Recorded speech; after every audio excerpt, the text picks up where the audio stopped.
So let's have a look here. Just gotta be sure that we're okay. All right, so I sent a message out about the test. So the test is Thursday next week. I had a typo in the first one, so I sent out a second one to clarify. So this Thursday of next week. Everybody get their midterm one back?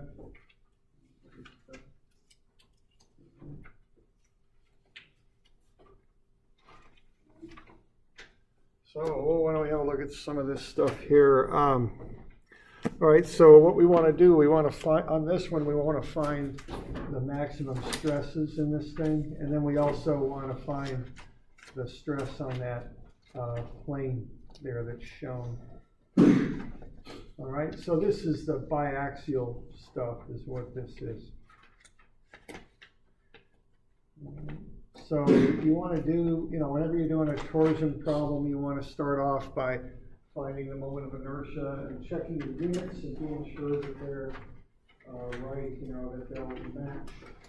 So this one is in the metric system, so I just stick with newtons and meters on this one, is what I do. So I think you want to find the polar moment of inertia on this thing. And that's a solid shaft, so that'll be pi over 2, 0.03 meters, I think, to the 4 there. So, you always want to be doing this stuff. And that's 1.27 times 10 to the minus 6. And the units on that are meters to the 4. All right, and then what you want to do is just find tau max. Now, when you're dealing with a torsion shaft, that also equals sigma max, okay? They're the same thing. They act at different angles, but they're the same magnitude. And that's just TR over I is what that is. So you want to run the numbers on that and be a little careful on this. Well, let's see, not just yet. So we're going to come up with 1.89 times 10 to the 6 newtons per meter squared. So there's the stress. That's the maximum stresses. Now, if you were going to sketch that up, you start with a standard element. This torsion is pulling down, so that would create a downward shear stress on that face. Of course, the reactive torsion is going the other direction, and then the other two shears would meet in the corners. So that's what your XY biaxial element looks like there, and that has a magnitude of 1.89 megapascals. All right. And then once you've got that, you could use it to generate a normal stress element. So I think of the normal stress element as being a diamond within the square XY element is how I think about that. So if you just connect the midpoints of the lines on the shear element, you can get to the normal stress element. That's how you can draw a quick 45-degree element there. And then the shears are doing that. So I just think of those as creating the normal stresses, kind of like vectors would. So those two on the nearest face would create a normal stress like that. And then we've got the other two are going the other direction. So that would create a normal stress on the nearest plane going the other direction. And then you can look at the other pairing of the shear stresses to get the other two normal stresses. So you could look at that one, and on the nearest plane, that'll do that. And then to finish up, you could look at the other two, this one and that one. Add those up like vectors. They would push like that on that plane, okay? So there you go. So that's the maximums. We all okay with that? Okay. Now, to get the stress on that given plane there's these special biaxial formulas that are used just for torsion, and they're special because they're quite a bit shorter than the normal biaxial formulas.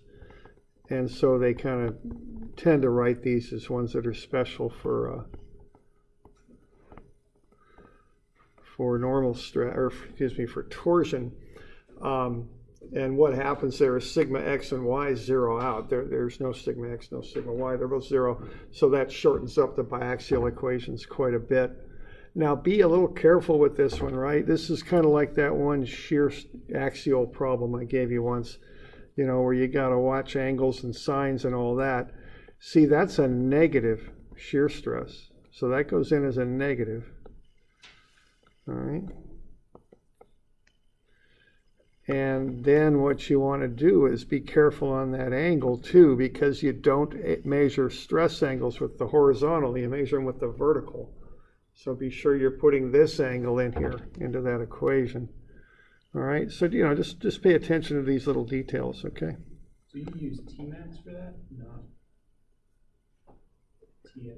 Well, it is Tmax and tau max and tau xy are the same thing. They're both 1.89 for a torsion element. Okay. It's not 80. It's not 80 is the torsion, which is not the shear stress. We're using the shear stressor. Okay, good.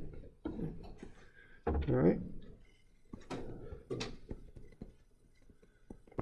And so you can get that, and that's 1.05. Okay. And similarly, you can find sigma x1 would be what you'd call that. And watch your angle, watch your sine, and all that, okay? You know, don't get kind of careless on this. Just be sure you're applying those rules. And that should come out to be a positive 1.57. Again, you got a negative, and you're using that angle right there. So, you know, just be sure you're being diligent about that.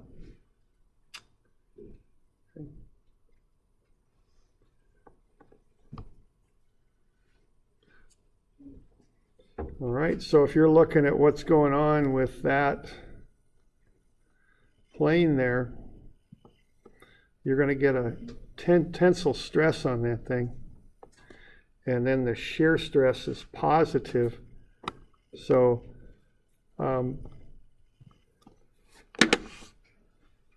excuse me. So even though it's not a couple, when I think of them that way when I draw them up. So I've got a positive shear. So if I'm going to draw that thing on a plane, I will draw it as kind of a couple spinning counterclockwise for positive. So that's what the stress is acting on that plane would look like. Okay. So that's what's going on with that, okay?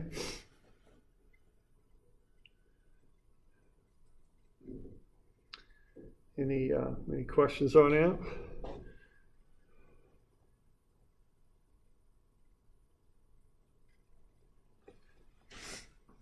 Okay.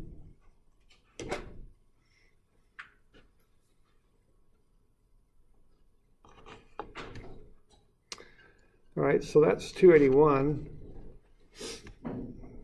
Now 282 kind of does this process backwards, you might say. Okay. So there you go. Now, once again, watch the angle, okay? You're not given, theta does not equal 75 on this one. So just pay attention to that stuff. So what we got on this one is, you know, like you do, you want to find moment of inertia. It's a polar moment of inertia, and that'll be 517 inches to the 4. All right, and then what you're going to do on this one is you've got the formula for sigma x1, and what that is, again, for this somewhat abbreviated torsion-based formula, it's tau xy sine 2 theta. So what you want to do is work your way back to the torsion. So what you want to do on that is you've got the limiting normal stress there, okay? Right there. That's how much normal stress can go on that plane. So you know that. So what you would do here just be to solve it back for tau xy. And what that is sigma x1 over sine of 2 theta. Now again, theta is not 75, okay? So be sure you're putting the proper angles in there and you know how to do that. All right, and what you ought to come up with out of that is a shear stress of 2,800 pounds per inch squared. Okay. And then what you got going on is that the shear is TR over I, so the torsion will be the shear times I over R. Okay, and you can back into what the torsion is. And that's 321,689. You know, that's an awful lot of significant figures on that, but that's what it came out to be when I ran it. You might get something a little different. It's 26,807 pound-feet.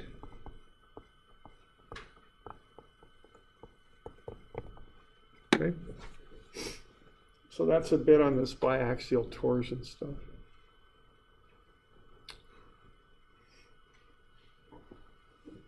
Got any questions on that bit? So theta is not 75 and it still comes out to 2,800. Is that just a coincidence? So the question is, if you use theta 75, you still get 2,800.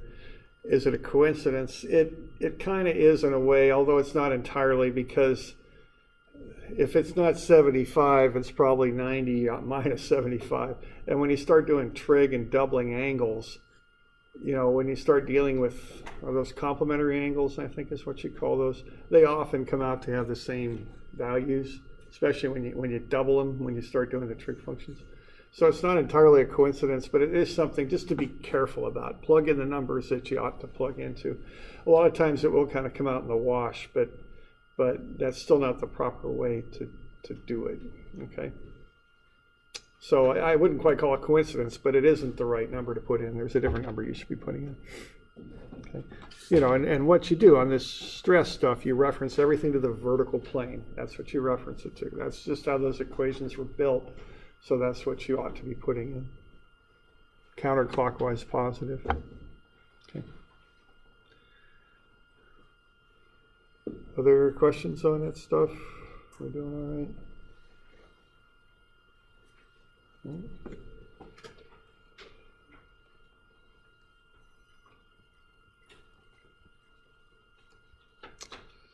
All right, now this next one here is power. Okay, so this is 301. Now for power, you know, I think of it as just being kind of this extra little thing you either put at the beginning or the end of a torsion problem. And the basic relationship on this power stuff is that power is equal to torsion times omega. Now what omega is angular speed, okay? And if you're using the straight up theoretical formulas, omega is in radians per second. It can't be RPM, it's got to be radians per second. All right? So there you go. So that's what you start with there. Now you've got the polar moment of inertia right there. So, you know, just be sure you can calculate those things. When I give you the test, normally what I do is I just give you a problem where you calculate 2 of them, and then those are the ones you use throughout the test. So I'll just mention that while I'm thinking about it now. So it isn't like you got to calculate the moment of inertia every time you do a problem on the test. Just calculate it in that one problem, and then the rest of the problems will use those size shafts. So you've got the numbers already, okay? That's how that'll be set up. All right, so we got, but just be sure you can do it. I mean, it's just pi over 2 R4 for solid and pi over 2 R outer to the 4 minus R inner to the 4 for hollow. Okay, now you want to get the angular speed, 57.3. Now, what a RPM is a revolution per minute. Of course, there's 60 seconds in a minute. And then the one to remember here is a revolution is a turn of a circle, which represents an angle of 2 pi radians, okay? And that'll get you 6 radians per second.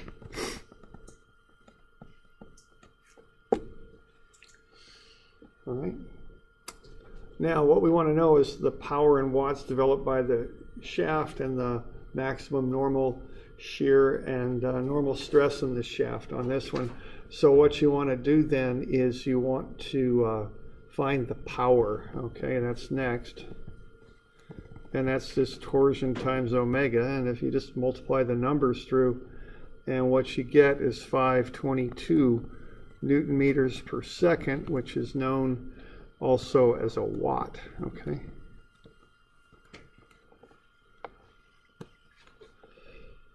All right. And then also what you would do would be to take this number. I asked you also to find the maximum stresses. And remember that sigma max is tau max. They're the same thing. And that equals tau xy. And that just equals the tau equals TR over I. I mean, that's all you got to do there. And you got all the stuff to plug in. It's pretty straight up. And that comes out to be 2.19 megapascals, I think is what it comes out to be. Okay.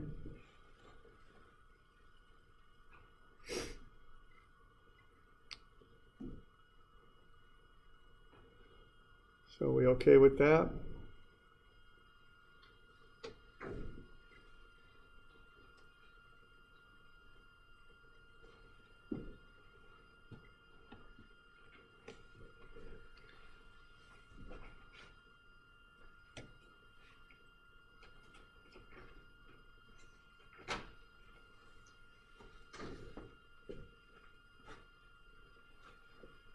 Now the next one's a little bit more involved. It's a power problem too. This is kind of just a basic one. You're just taking the torsion times omega is really about it on that one. I mean, there's not too much to it. The other one, you know, the power stuff I think on this one is earlier on. So what you want to do on 302 is you're given limiting factors. Again, there's 3 of them, so you need to check all of these, okay? And you got to find the torsion first, okay? So you got to do a bunch of stuff on this. You got to convert 125 horsepower, and I go inch pounds per second. I want inches and pounds when I'm in English for torsion. And I think I've mentioned that torsion, you got to pay attention to your units, okay? So that's how, you know, you want things in inches and pounds in the English system. The reason is that you're dealing with shaft diameters as one of your main variables there, both the radius, diameter, that kind of thing, but also that gets expressed in the moment of inertia. So it's, rather than convert all that to feet, it's better to convert the length to inches, okay? If you know what I mean there. So so what we got there, and you know, and get also the torsion in inch pounds. It just works better. So pounds and inches for the English system. All right, so that's 825,000 plus or minus there inch pounds per second. That's what 125 horsepower is.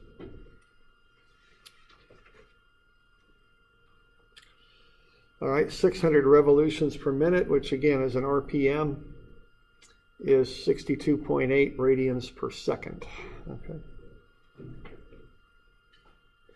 And then we got phi max, which is given in degrees, but you don't use degrees in the formulas. Degrees is somewhat of a contrived unit, you know, based on the fact that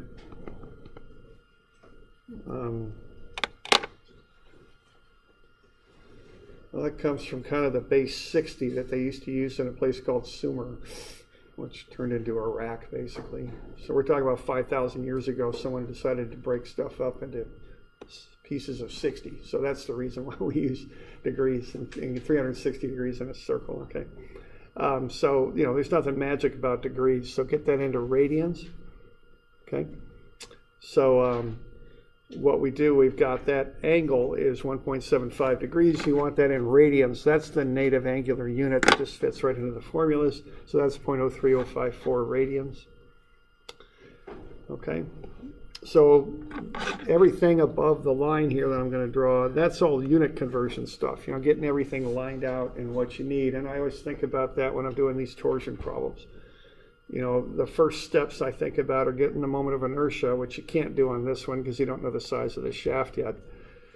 But normally you do, and you know, you figure that out first. And also doing unit conversions, getting everything in inches, pounds, and radians, or if you're in metrics, newtons, meters, and radians. Okay. All right, and now power is the angular speed times the torsion. So torsion then is power over the angular speed. You can go ahead and do that. Now you've got the torsion. Okay, so the torsion in this shaft is 13,130 inch-pounds. So you just take the power that the shaft is going to deliver, basically. All right, and then you divide out the angular speed, and that gets you the torsion. Okay. All right, now once you've got the torsion, see, that's the main variable in these formulas. You can go ahead and find the radius of the shaft based on the formulas for sigma max and tau max for starters, okay? So what both sigma max and tau max are, and you're given both of them, the allowable shear and normal stresses, both of those are described as TR over I. All right, now what you're after here is the size of the shaft, so you want the radius. So all these steps up above here are simply getting the radius out of that formula. So sigma max and tau max are both TR over I. Well, I is pi over 2 r to the 4. Okay, that's right here. Well, bring the 2 up because you got one half in the denominator. That means that's at 2 in the numerator. You invert the fraction and take it up to the numerator there. So that's 2tr over pi r4. And then the r's cancel, so it's 2t over pi r3. That equals sigma max and tau max. Well, you can solve for r3 then. It's 2t over pi tau max and 2t over pi sigma max. So you can take a third root of both of those and solve for the radius with that formula right there, the third root of 2t over pi, either tau max or sigma max. Okay? So you plug in tau max and you plug in sigma max and find the radii for both. And there they are. So what we did there, we had to do a little bit of messing around to get the units straight and to find the torsion. But once we've got the torsion and the units straight, we just go ahead and pull the R out of this formula right here, basically is what we're doing. It takes quite a few steps to get there, but that's what you're doing, okay? And that allows you to size the shaft based on the torsion and the allowable stresses. Okay? So we okay with that? That's the basic idea here. Okay, good. Okay. All right, so once you've done that, you got 2 radii, but you also got to check the angle, okay, because the angle's dependent on the torsion as well. Okay.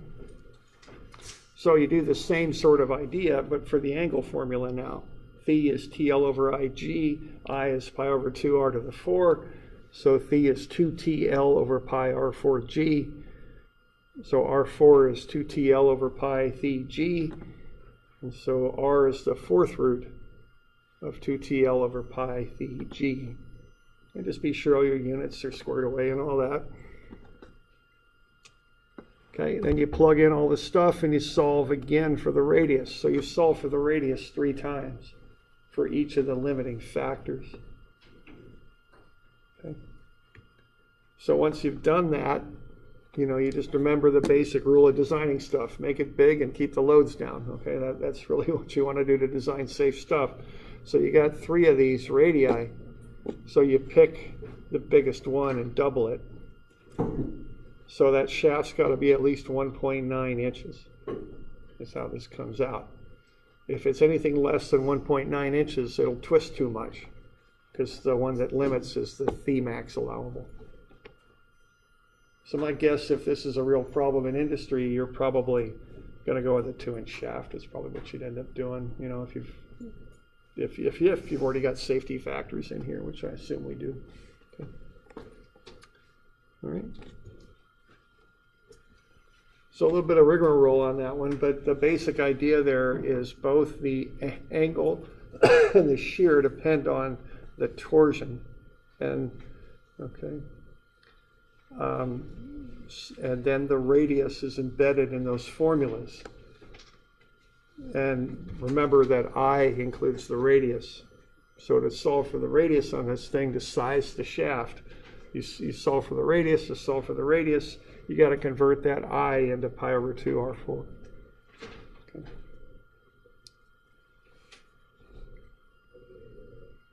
We're good with that? Okay. So 1.9 inches minimum required shaft on that. Okay.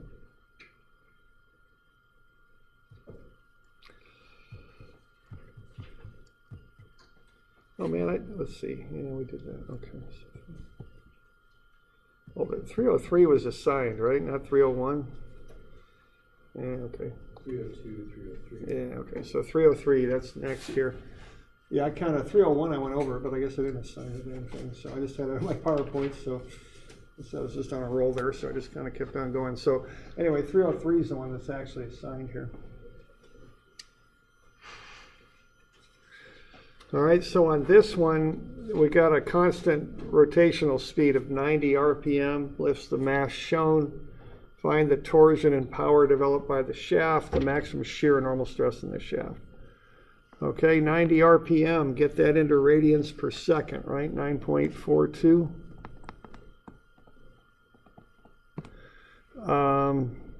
Get I for this thing.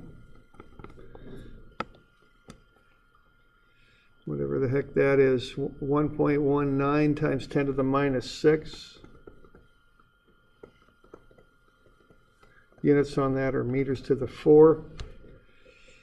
Okay, all right, now you got to find the torsion on this thing. Okay, now I think, I don't have it on this sketch, but the diameter of this pulley is what you're going to want here. And that's 9 centimeters, is that right? Is that what you all got? Because I've revised this a few times. Okay, thanks. So what you got going on there is you've got this going on, okay? By definition, torsion is the moment about the center of a shaft. That's kind of how I think about torsion. It may not be a shaft, sometimes it's a tube or whatever the heck, but you know, that's the basic idea. It's a moment about the center of a shaft. So it's a moment, but it's by definition about the center of a shaft of some type, okay? So what you got then is you got 0.045 meters. That's your moment on.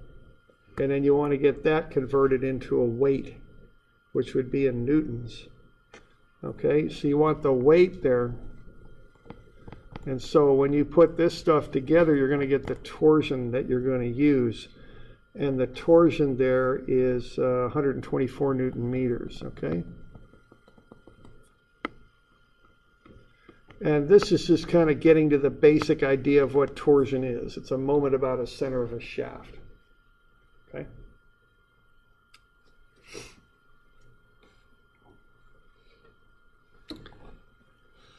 All right, now once you've got that, you can get the power, which is the torsion times omega. Just watch your units and all that.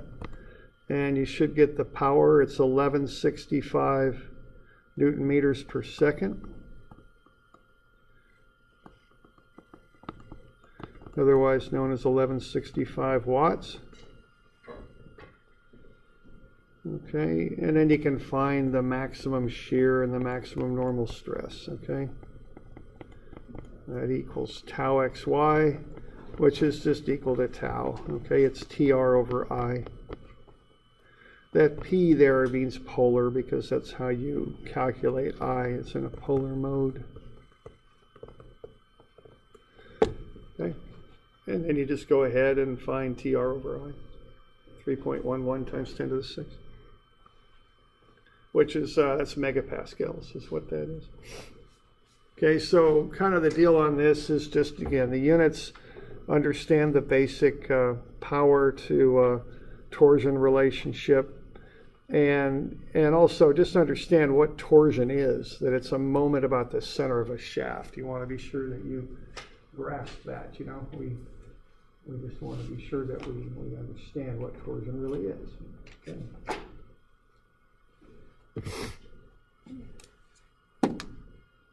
Y'all okay with that one?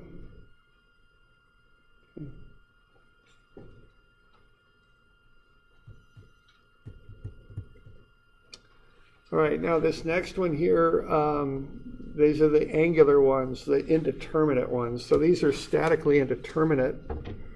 Okay, that's what's going on here. So this shaft is made of aluminum and steel. We want to find the reactive torsions at the wall and the angle of twist at B. So you're applying that 80 pound-foot torsion at B, and you want to see what the reactions are going to be at either wall because it's attached at the two walls. Now again, I don't want 80 pound-feet. I want 960 inch-pounds there, okay? I want, or pound-inches, whatever you want to call it. I want those dimensions in inches, okay? I want to find the moment of inertia, pi over 2 R4. All right, now what you're going to find very quickly here, you're going to do the statics, and the statics is always quite trivial on this. It's always the same thing. The sum of the two reactive torsions equal whatever you apply on the shaft. You know, in order to keep that thing from spinning, that has to happen. So the torsion at A plus the torsion at C is going to be 960. Now the challenge is kind of figuring out, you know, how those get proportioned out. You know, how much is each of them? And statics alone is not enough to get that figured out. So the way you figure that out is you realize, and let's kind of put a horizontal line in here that goes into the center. You know, that thing's going to roll up a little bit. There's going to be a certain angle in there, phi, and you can calculate phi in two ways. You can go from A to B, or you can go from C to B. It's the same angle regardless of how you do it. I mean, either way, you get the same angle. So, but you got two means to do it. So that's the little thing you can do with strengths to help you figure out how that 960 gets proportioned between A and C. All right. And what you got then for phi is you've got a formula for that. It's TL over IG. So that's your little gateway to get to the torsions, okay? So phi AB is phi CB. Did I write that out right? Yeah, I did, okay. All right, and it's TL over IG. And you got, you don't have T, those are the unknowns. TA and TC are the unknowns. You got the lengths though, they're shown down here.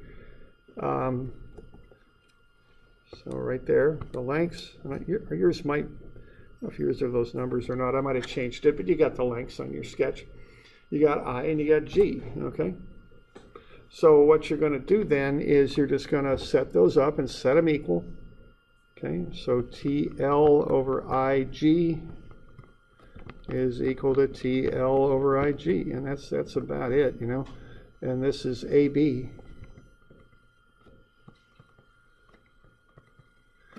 And this is CB. And then you kind of cancel stuff out and work it down. And what you're kind of after here is being able to do a substitution. So you could solve TA as 0.599 TC, or you can do the inverse of that. TC is 1.67 TA. Either way, you know, whatever you want to do. Okay.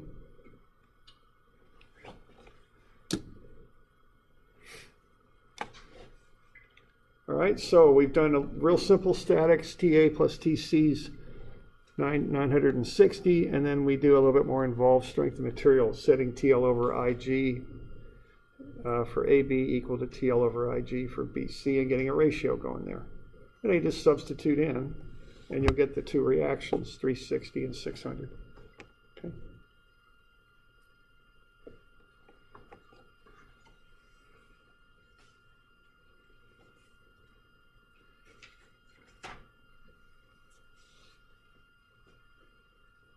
Are we all right with that?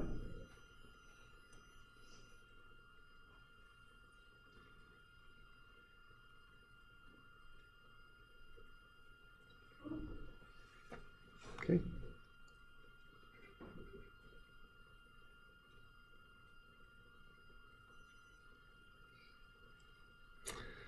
We also want to find the angle, so you can go ahead and solve out TL over IG.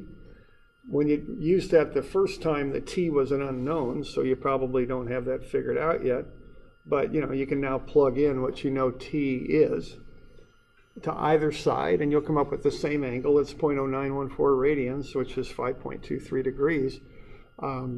You could do either side. I like doing both because it serves as a check. If you do both sides and they both come out to be the same angle, you're good. You got the right answer. Okay, it's a good check on your work.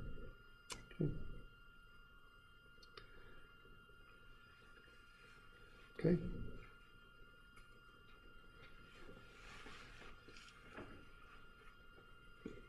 So you got any questions on that one?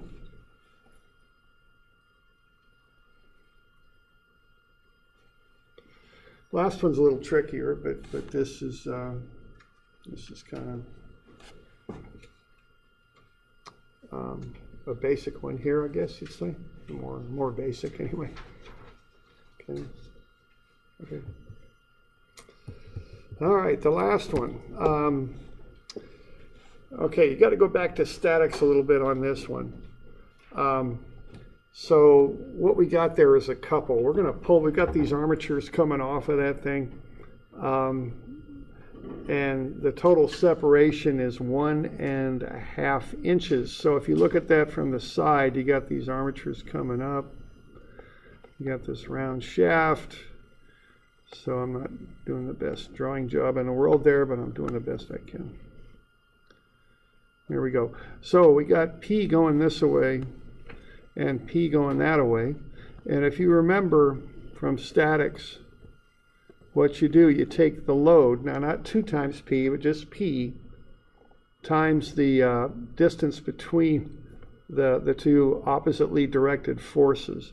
And this is called a couple sometimes. Couple because there's 2 forces and they're kind of linked together. They're opposite and equal in magnitude, opposite in direction. So the formula for finding the moment associated with that, which is, as you probably could see here, the moment about the center of the shaft, is 1.5 P. Okay. So the statics on that you can run is just that TA plus TC is 1.5 P. Okay. So instead of using the torsion there, we're going to call it a couple. It's 1.5 P, but torsion is just a couple about a center of a shaft, so it's all good. Okay. So now we're dealing with P now, the load, which is what we're trying to find. And then also I just run the moment of inertia calcs here too. Okay. You always want to get those figured out. All right. Now, what we got here is we got a maximum allowable shear stress of 60,000 psi. So that's tau max. Now, I mentioned at the beginning of class, you got to keep the variables straight in this class, and that's something that's important. You got to remember what tau is. Tau is a Greek letter, okay? It's not T, it's tau. And it comes from, the old Greek alphabet, maybe the current one too, I don't know. But what that is shear, okay? T is torsion. They're different, okay? They're different things, and people often mix them up. But don't do that, because that will get you in a bit of trouble. So spend a little bit of time and get them straight, okay? The shear and normal stresses get Greek letters. Torsion gets an English letter, okay? So however you have to remember it, just remember it, okay? Keep them straight. That last test, a number of people were thinking tau stood for tension, but it doesn't. It stands for shear, okay? All right, so we got all that lined out. Now, so that's the maximum allowable shear. Now we're going to go through a little bit of this indeterminate stuff first. So we know that two angles equal each other from A to B and from C to B, that those are both the same angle, so they're equal, but we also know that they equal TL over IG. So we come in from both sides and set TL over IG for AB equal to TL over IG for CB. And then from there, we can get TC as 0.778 TA, or we can invert that and get TA as 1.285 TC. All right. So as long as these things are attached together in this assembly, those relationships will hold. Okay. Those are dependent on the thing being attached into this assembly. But now we've got this limiting shear factor. Okay. Now what shear is TR over I, and that's tau max. So if you want to solve for the maximum torsion you can apply, or actually that results on either side, T, that's tau I over R. So I'm solving for the torsion as a function of the shear. So tau is, or excuse me, the maximum torsion, tau T max, the maximum torsion T max, is the maximum shear times I over R. Okay. So what we can do here is figure out how much torsion either side can take. Okay, before we got too much shear building up in those sides of the shaft. Okay, so I can take that 60,000 maximum shear and plug it into that formula I just had there, and I can figure out that on the A side, over here, I can only have a torsion of 3989. If my reactive torsion at A exceeds that, I'm going to have too much shear building up in the shaft. Okay. Now the shaft on the right, C, is a little bit, it's got a higher I because it doesn't have a hole cut out of it. So I can apply a bit more torsion on that side, 4970. Okay. So these have nothing to do with the fact that the shafts are tied together. This is just looking at the left as a separate unit and saying if I take that torsion up to 3989, the shear will be at 60,000 and I got to stop. I can't go any higher. Same idea for the right. I can take the torsion on the right up to 4970, but once I get there, the shear is up to the 60,000 and I got to stop. Okay. So now I got to figure out which side maxes out first. So what I do is I go back to my angular relationship right there. Okay, and I say, okay, if I max out the torsion at A at 3989, what's the torsion at C? It's 0.778 times that, it's 3103. And that's okay, because that's less than 4970. See, that can happen. But the converse is not true. If I take TC all the way to its limit of 4970, TA is going to be 6386, and that's way too big. Can't do that. Okay? That can't happen. So what I found out with this little analysis here is C is going to max out first. Or excuse me, A will. If I take A all the way to 3989, C is going to be 3103. But I got to stop because A is right at its limit, okay? So just think of those loads. P is going up and up and up, and you're just turning that thing harder and harder. And once you hit TA is 3989, you got to stop because you've hit that maximum allowable shear, okay? And when that happens, TC is 3103. So what you got going on there is 3989 and 3103, and it sure looks like that's mislabeled, so that should be 3103. Okay, those are the two reactions there. So what's being applied in the middle is the sum of those two. So if you add the two reactions together, you get what the applied torsion in the shaft there is, and that's 1.5 P. So you can back into P, it's 4728 pounds.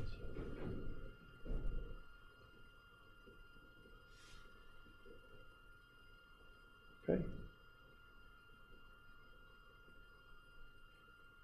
We're doing all right with that? So that one's a little more involved, a little trickier. It's got a few more steps, but the concept is kind of the same there. You got statics, and all statics tells you is the sum of the two reactions is whatever you are applying in the shaft. Then you do the TL over IP on the left is equal to TL over IP to the right, and that gets you the relationship between the two torsions. And on this one, we have this extra step here where we're given an allowable shear, and we kind of have to back into what the torsions would be to push the shear that far. So these are independent of the fact they're attached. These are just two independent maximum values, so you got to figure out which one happens first. As you push harder and harder and harder, you know, which one's going to reach its limit first, and it turns out to be the A side there. So then once you got the torsion at A, because it's maxed out, the shear's at 60,000. When the torsion's here, figure out what the corresponding torsion is at C. And that's on account of them being connected together. And then just add the two up, you'll get what's applied in the middle. Okay. And then you got to realize that thing's a couple in there. Remember your statics for that.